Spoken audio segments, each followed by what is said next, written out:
Je suis très content de vous retrouver encore une fois. Merci d'être là et j'espère que vous allez bien.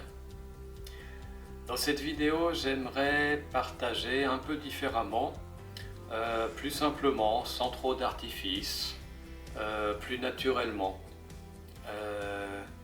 avec, j'espère, plus d'authenticité et de simplicité. Alors j'aimerais qu'on descende en douceur. J'aimerais parler davantage au niveau du cœur, à partir du cœur. J'aime bien poser les choses, des fois c'est en écrivant. J'avais écrit un poème une fois sur la descente qui dit ceci. Descendre dans le cœur quand la lueur affleure, consumant nos esprits dans ce lieu où l'on prie. Descendre quand sonne l'heure, ou bien avant qu'on meure. M'accompagnant, je crois, au-delà de ma foi. Dans cette existence où, bien souvent hésitant, se révèle pourtant la présence d'un foyer ardent.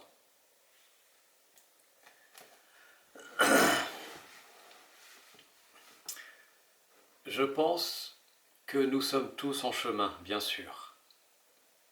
Aujourd'hui, je vous dévoile un petit peu du mien, mais je suis sûr que vous avez tous des témoignages, des repères qui ponctuent et qui sont venus donner sens à votre chemin. Chacun fait ses expériences et le fait de les partager, ça peut rejoindre d'autres personnes et peut-être les aider. Je ne sais pas si vous avez remarqué tout ce qui se passe ces derniers temps, tous ces changements, ces évolutions, ces mouvements, ces retournements.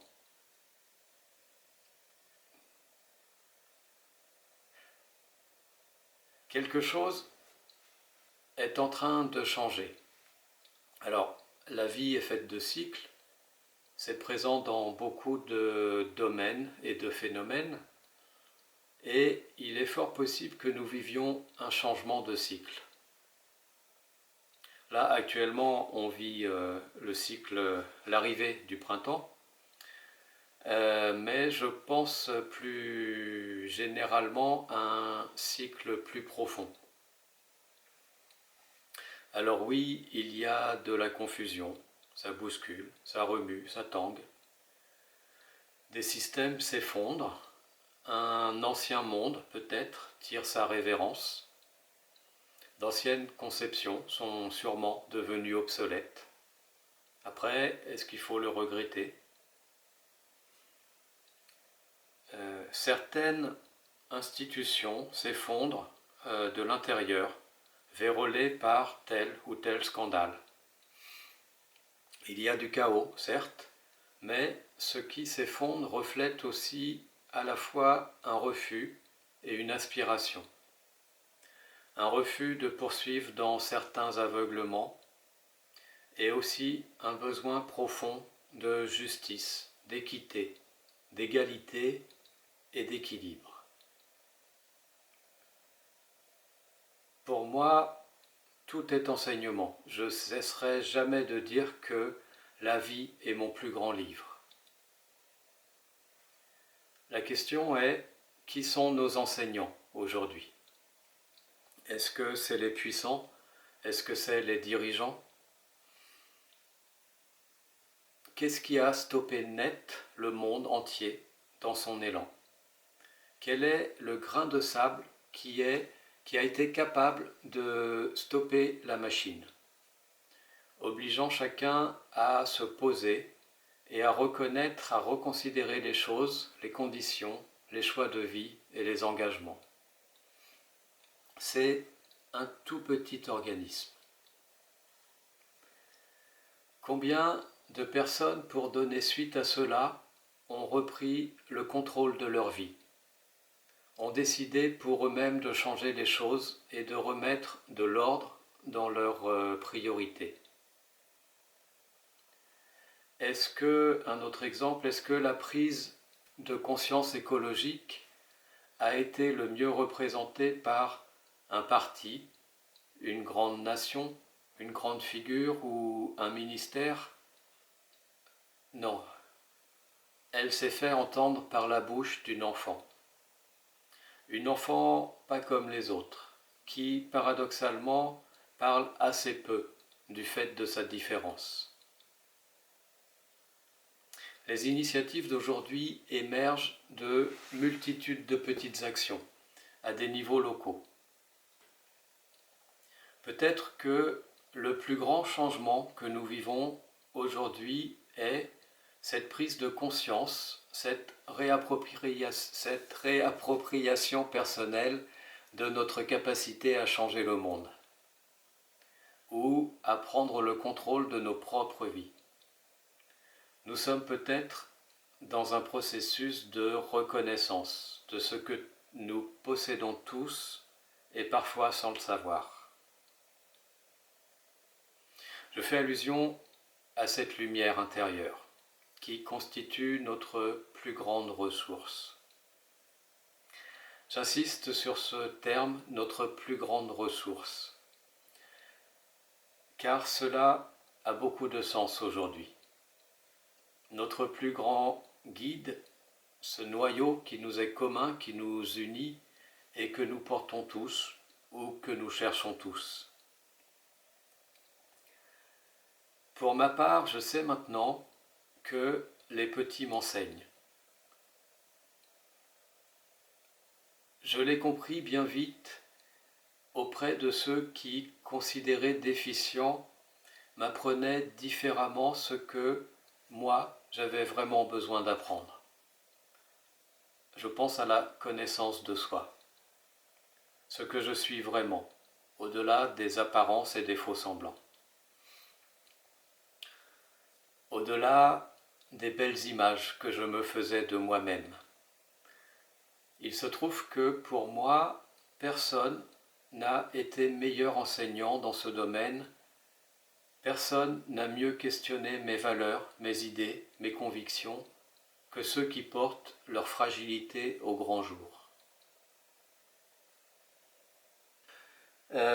Moi-même, en recherche d'authenticité, j'ai été amené à rencontrer mes maîtres dans ce domaine, à savoir des êtres authentiques, sans carapace, qui laissent passer la lumière et qui, justement parce qu'ils sont eux-mêmes vulnérables, fragiles, ont été les mieux placés pour questionner mes propres filtres, mes carapaces, mes costumes, et remettre du sens. Nous avons tous une raison d'être et notre chemin, je pense, est d'émerger à cela, de retrouver notre vraie place dans cette organisation incroyable. Vouloir maîtriser, vouloir dompter, dominer, était un chemin. Se mettre à l'écoute, observer, comprendre les forces, les énergies, les signes, comprendre les conséquences en est un autre. Je pense à un exemple dans mon travail où mon plus grand enseignant, sans le savoir, n'a pas la capacité justement de comprendre que son attitude est la cause de ses échecs. Lui qui pourtant est tant demandeur de reconnaissance, vient saper toute possibilité de le recevoir, tant son mode de communication est maladroit et contre-productif. C'est à la fois une souffrance de le voir si en difficulté et de se heurter chaque jour à cette problématique, et en même temps, c'est un exemple de cette grande difficulté à regarder objectivement ce qui nous concerne au plus près. L'autre en général me renseigne, mais je suis le seul à actionner un processus. je ne peux pas aller au-delà de ce qu'il est prêt à accepter, à reconnaître. C'est aussi ce qu'il m'enseigne. Il faut du temps et seule l'expérimentation sera son apprentissage. Nous sommes nombreux à lutter contre nos moulins à vent, à ne pas tenir compte de toutes ces petites choses qui discrètement nous orientent de diverses façons, ce qui nous guide, ce qui nous donne des indications.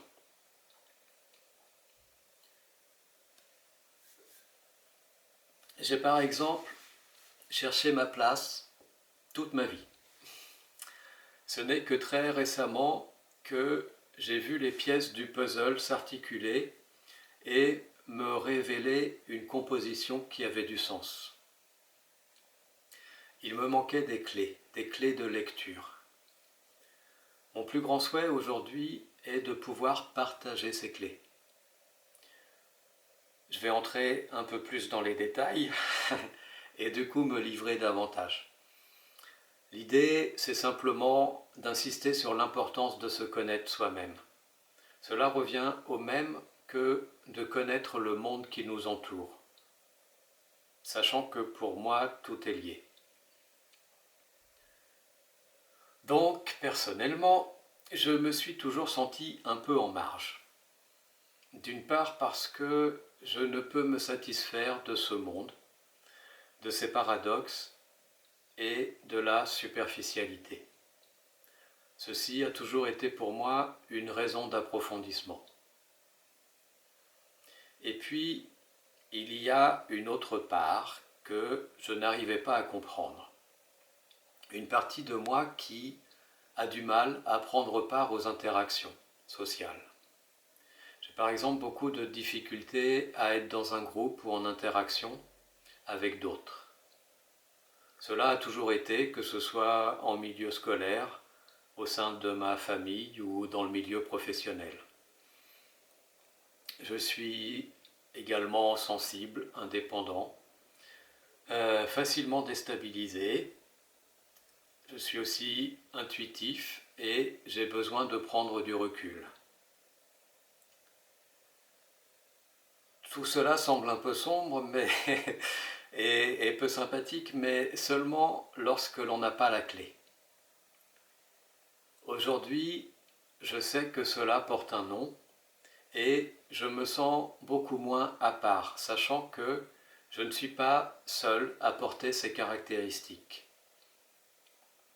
Je suis donc ce qu'on appelle aujourd'hui un hypersensible ou un HPE.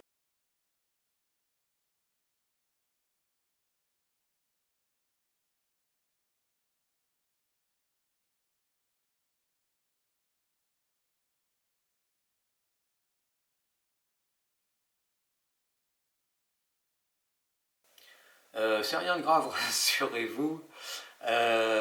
J'ai vécu une grande partie de ma vie sans le savoir.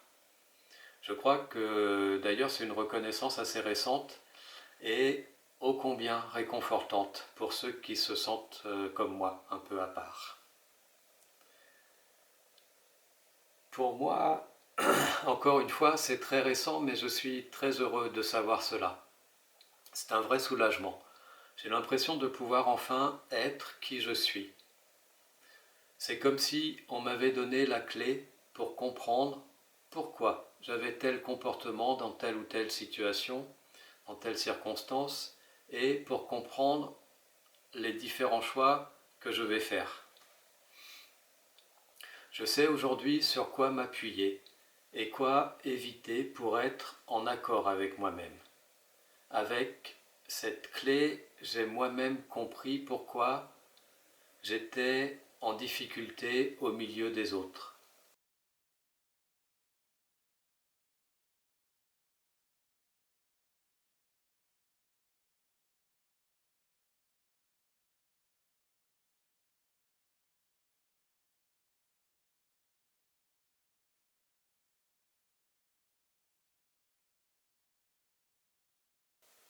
Si peu expressif, si peu à l'aise, si introverti. Et pourquoi je sors le plus souvent épuisé lors des rencontres ou des réunions, amicales, familiales ou professionnelles, c'est pareil. Par exemple, si tu me poses une question banale, je vais commencer par imaginer des enjeux énormes et du coup me lancer dans une introspection démesurée, en tenant compte de tous les paramètres, de tous les petits indices. Je vais avoir besoin de prendre du recul et du coup la réponse elle apparaîtra en moi dans les jours qui suivent. Et là je serai satisfait de la réponse, sauf que toi je t'aurais perdu depuis longtemps. D'autre part, je suis très intuitif et je fais confiance à cela. Mais c'est quelque chose que je ne peux pas partager parce que l'instinct, c'est pas traduisible. Pour moi, je l'ai expérimenté et je sais que c'est ce qui est le plus fiable. Mais voilà, si je partage ça à quelqu'un de très cartésien, ça lui parlera pas, c'est normal. Je comprends mieux aussi maintenant mes centres d'intérêt, mes choix, mes aspirations. Pourquoi j'étais attiré par ce domaine du handicap, par la connaissance de soi, par la spiritualité, la sociologie. Pourquoi la créativité et l'introspection prennent une place tellement importante dans ma vie. J'ai compris ce qui constitue mes forces, quels sont mes leviers et aussi ce que je peux apporter. J'ai compris tout cela avec une seule clé. Et ce n'est pas une thérapie qui me l'a révélé. C'est un retournement de compréhension en tenant compte des signes intérieurs et des signes extérieurs.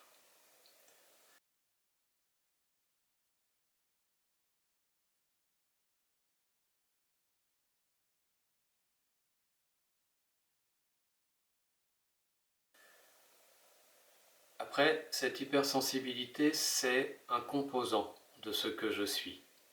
C'est un filtre, une couche, un rapport au monde. Voilà, mais c'est pas. Je me méfie toujours de réduire ou d'enfermer ce que je suis. Être soi, c'est reconnaître et accepter tous ces composants, tout ce qui nous constitue. C'est un travail de reconnaissance personnelle, l'équilibre entre nos forces et nos faiblesses, pour parvenir à ce que chacun, dans son unicité, a à donner. J'ai beaucoup reçu sans le savoir, sans m'en apercevoir, jusqu'au jour où tout a pris sa place. Ce n'est pas pour autant que je suis arrivé à destination. À chaque étape, un nouveau chemin s'ouvre. Mais le processus de donner et recevoir est enclenché. Donner et recevoir, c'est un principe vital, c'est le sens du souffle et de l'équilibre. Une grande souffrance, à mon sens, est de passer à côté de notre mission de vie, de ne pas reconnaître ce que nous portons et ce que nous avons à donner. Je crois qu'il faut pour cela bien se connaître. Beaucoup de gens aujourd'hui ressentent cela, ressentent ce manque, cette inadéquation entre le chemin sur lequel ils sont et celui auquel ils aspirent intérieurement. Le confinement a aidé, je pense, à cette prise de conscience. Je crois aussi qu'une des grandes leçons ou opportunités d'aujourd'hui, et qui rejoint la notion de retournement d'ailleurs, est justement de prendre conscience de cette boussole interne qui nous guide et qui attend simplement notre reconnaissance. L'extérieur nous renseigne, mais ce n'est pas de l'extérieur que vient la direction, que vient l'élan ou les réponses. L'effondrement de beaucoup de systèmes aujourd'hui censés nous guider ou représenter arrive peut-être à leur finalité et c'est comme si on nous remettait les clés, comme si on nous rendait notre pouvoir créateur. La transition actuelle nous conduit peut-être à cette compréhension, à cette responsabilité personnelle, sorte d'écologie nouvelle qui commence par soi-même, mais qui est pour le bien de tous. Je fais partie des petits et je n'ai pas la prétention d'instruire. Simplement, je ressens cette énergie, je ressens ces mouvements, je ressens ce besoin de partager cela. C'est peut-être mon réajustement à moi, mon réajustement personnel, au plus près de ma résonance et de ce qui vibre en moi. Je sais très bien que cette résonance ne parle pas à tout le monde, c'est évident et c'est tout à fait normal. Elle repose principalement sur l'intuition. C'est juste la mienne, c'est juste mon chemin, le sentiment pour moi d'être sur ma route. Sur ma route, ta ta ta. Sur ma route. Sur ma route, ta ta ta ta. Il est possible que, pour moi, ma mission de vie est simplement de partager ces clés, en espérant qu'elles permettent d'ouvrir des portes aussi pour d'autres.